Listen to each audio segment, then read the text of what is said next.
সবাইকে আমার চ্যানেলে স্বাগতম। আশা করি সবাই ভালো আছেন। আজকের ভিডিও টপিক হচ্ছে স্বামীকে বা হাজব্যান্ডকে নিজের পায়ের তলায় রাখার একটা তাবিজ। স্বামীকে কখন পায়ের তলায় রাখবেন? যখন সে অবাধ্য হয়ে যাবে, যখন সে অনেক খারাপ ব্যবহার করবে। বুঝতেই তো পারতেছেন কোন পরিস্থিতিতে আপনি আপনার স্বামীর উপর এটা প্রয়োগ করবেন।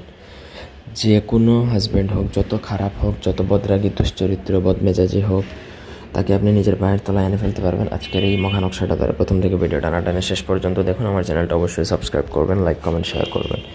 ব্যক্তিগত যে কোনো কাজের জন্য আপনারা চাইলে আমাদের সাথে যোগাযোগ করতে পারেন। স্ক্রিনে দেওয়া নাম্বারে সরাসরি ফোনে বা হোয়াটসঅ্যাপে যোগাযোগ করে যে কোনো কাজ করাতে পারবেন, দেশে বা দেশের বাইরে থেকে। স্ক্রিনে যেই নকশাটা দেখতে পাচ্ছেন, এটা প্রথমত আমার অনুমতি নিয়ে যে কোনো শনি বা মঙ্গলবার দিনে আপনাকে ভোজপত্রের মধ্যে মেশকো জাফরান কালি দ্বারা লিখতে হবে। আপনি লেখার সময় সম্পূর্ণ উলঙ্গ অবস্থায় লিখবেন। গায়ে কোনো কাপড় বা একটা সুতাও যেন না থাকে। সোজা কথায় ফল না যেখানে সেখানে আপনার স্বামীর নাম এবং স্বামীর পিতার নাম, মাতার নাম, ঠিকানা, এই 4টা জিনিসই লিখে দিবেন। তাহলে এটা দ্রুত কার্যকর হবে।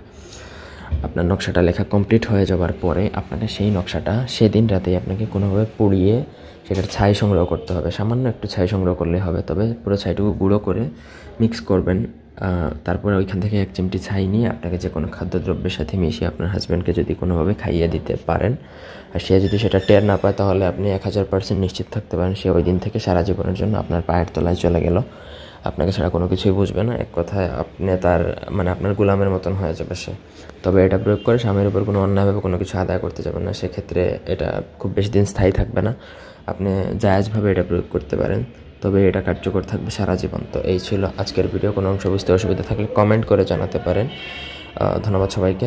আল্লাহ হাফেজ।